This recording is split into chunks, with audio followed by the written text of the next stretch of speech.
안녕하세요. 네, 탈북 여군 장교 김정아입니다. 반갑습니다. 오랜만에 인사드립니다. 네, 제가 저격수 김정아라는 유튜브 채널을 열기로 했습니다. 네, 참 오랫동안 고민이 많았고 유튜브 방송 빨리 하라고 예, 권유도 많이 받았습니다. 제일 많이 권유해 주신 분이 신익민 대표님이세요. 네, 작년 연초부터 아마 적극적으로 권유하신 것 같은데 제가 이러저러한 인권 활동이나 많은 문제 때문에 하는 일이 상당히 많았죠. 예, 작년에도 영국, 미국으로 인권 활동 다녔고, 그리고 작년 상반기에 겨우 이화여대 경영 석사 과정이 겨우 끝났습니다. 그래서 아, 유튜브 방송을 해야 되겠다라고 생각을 굳히게 된 가장 결정적인 계기가 있습니다. 솔직히 작년 한 해 대한민국 현 정부의 통일 정책으로 많은 국민들이 통일에 대한 환상이 짙어지는 가운데 평화 통일의 환상보다는 현실적인 평화 통일에 대해 국민들이 알아야 될 진실을 전 북한군 장교로서 방송을 해야 되겠다는 그런 사명감으로 솔직히 유튜브를 지금 시작하게 됐습니다. 제가 작년에 무슨 일을 겪었을까요? 네, 작년에 솔직히 심리적으로도 많이 힘들었어요. 어느 정도로 힘들었냐면 해마다 대한민국 입국에서 작년이 꼭 10년째였는데 해마다 대한민국 입국해서 실비 보험료가 뭐 1년에 한 10만원 내지 20만원대가 최고였습니다. 근데 작년 한 해 실비 보험료가 제가 113만원 넘게 환불받았어요. 그만큼 심리적으로도 많이 힘들었고 정신적으로도 많이 힘들다 나니까 그것이 다 건강에서 표현이 나왔던 것 같아요. 유튜브 방송을 다시 열면서 과연 내가 어떤 주제로 어떻게 이 방송을 운영할 것인지 고민이 많았습니다. 지금 유튜브 방송 하시는 탈북민들이 상당히 많이 생겼죠. 저는 모든 분들 다 응원합니다. 그가 어떤 방송을 하든 그들이 겪었던 북한의 과거는 지금 국민들에게 북한을 제대로 알려줄 수 있는 또 다른 계기이기 때문에 탈북민 유튜브 방송이 많이 생겨났으면 더 좋겠다라는 생각을 저는 많이 합니다. 개인적으로 저는 저의 유튜브 방송은 안보관을 위주로 저는 방송을 하려고 합니다. 제가 이런 생각을 가지게 된 것은 지난 정권 교체된 이후에 제가 겪었던 많은 일들이 저를 아마 그런 방송을 해야 한다 라는 식으로 등을 떠밀었던 것 같아요. 개인적으로 안보는 정치에 휘둘리면 안 된다는 주관을 저는 갖고 있습니다. 제 주관이 맞는지 틀린지는 잘 모르겠습니다만 전 군인 출신으로서 저는 그 주관이 잘못됐다고 생각하지는 않습니다. 시청자분들 보시기에는 어떨지 모르지만 일단은 제 주관에 잘못된 것도 있고 잘된 것도 있겠지만 그런 부분이 많은 분들이 뭐 댓글로서 많은 조언도 해주시리라고 믿습니다. 어찌됐든 저는 안보는 정치에 휘둘리면 안 된다라는 주관만큼은 변할 마음이 없습니다. 왜? 군인에게 안보는 애국입니다. 군복을 입는 그 순간부터 애국심이 여기서 풀툭풀툭 나오죠. 그럼 국민에게 안보는 무엇일까요? 국민에게 안보는 바로 국민의 안전입니다.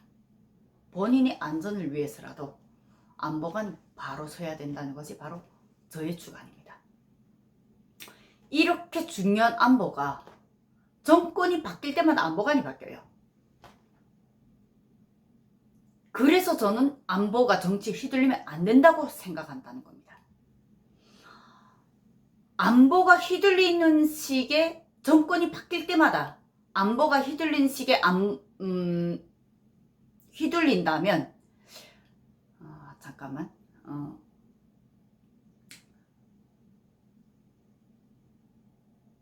이렇게 중요한 안보관이 정권이 바뀌면 안보관이 바뀌고 정치가 휘둘리면 안보가 휘둘리는 식의 안보라면 그 나라의 미래가 흔들린다고 저는 보고 있습니다. 안보관만큼은 정치적 성향을 떠나서 오직 안보 그 자체만 봤으면 좋겠다라는 것이 저의 주관입니다. 2018년부터 모 정부 기관에서 안보라는 용어를 수위 조절을 해달라라고 강사들에게 요구했습니다. 거기서 끝일까요? 2019년에는 안보 단어 사용 제한까지 강사들에게 요구했습니다. 이 일을 거절하면서 2019년 한 해 저는 안보 강의 현장을 떠났습니다. 타협이 안 되더라고요. 타협할 게 따로 있지.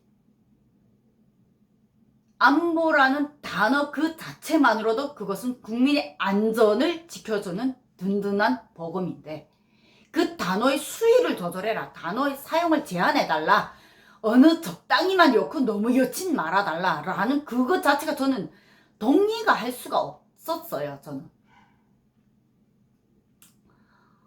김정아가 보수라서 안보를 강하게 요구하기보다는 국민의 한 사람으로서 북한 군사를 배운 한 사람으로서 대한민국의 안보가 중요함을 알기에 안보를 강조할 수밖에 없는데 바라보는 시각들은 모두 정치적으로만 보는 현실이 너무 안타까웠습니다.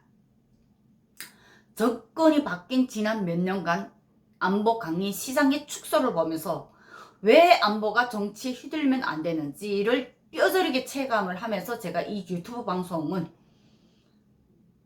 안보라는 시각이 어떠한 정치적 성향과 정치적 문제를 떠나서 우리 국민에게 안보는 바로 국민의 안전하고 직접 연결된 부분이다 라는 것을 저는 강조하고 싶습니다.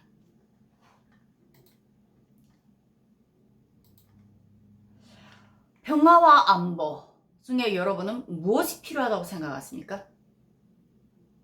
나는 평화만 원한다. 나는 안보만 원한다.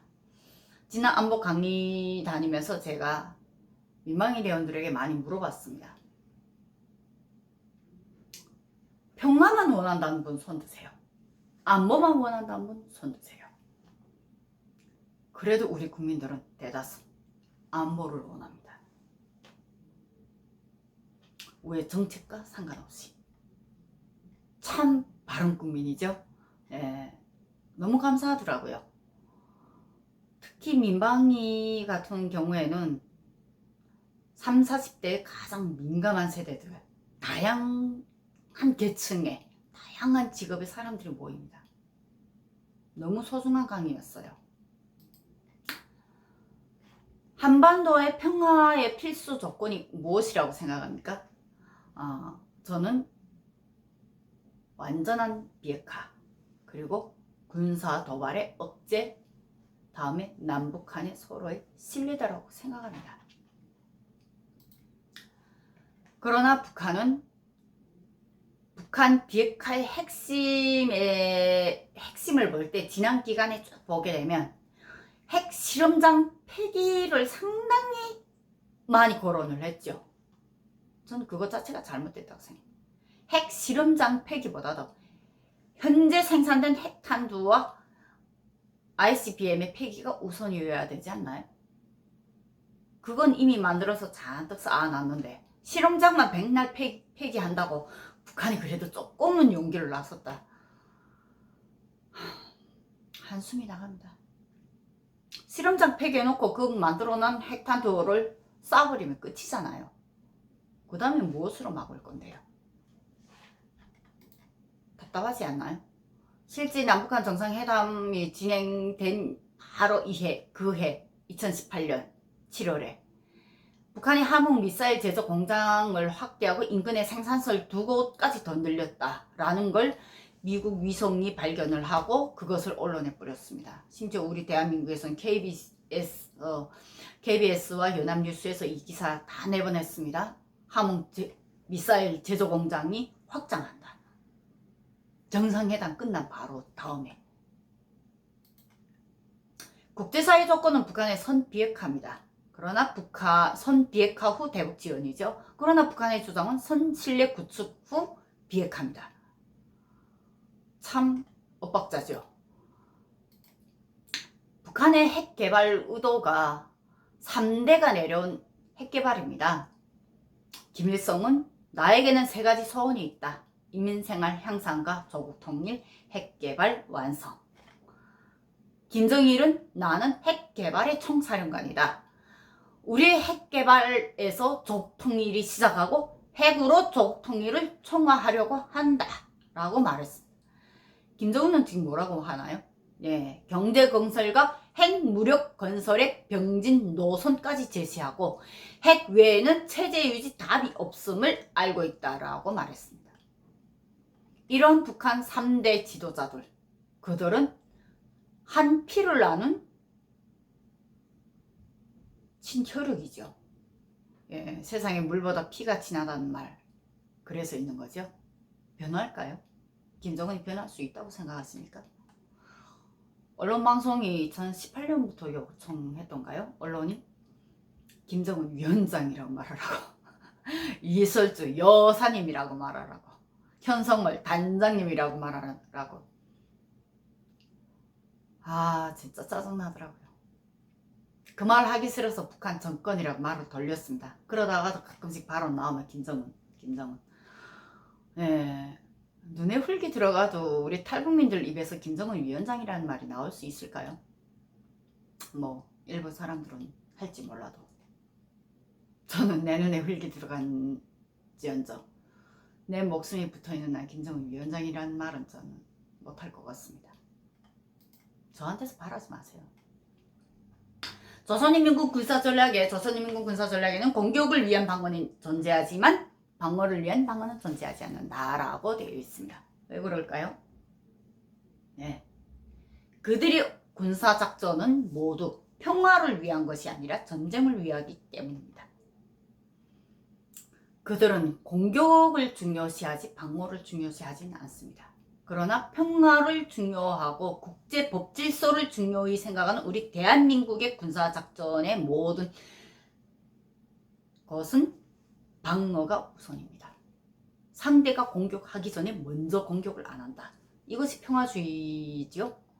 그러나 북한은 그런 평화주의가 아니기 때문에 공격을 위한 방어는 존재하지만 방어를 위한 방어는 존재하지 않는다라고 되어 있습니다.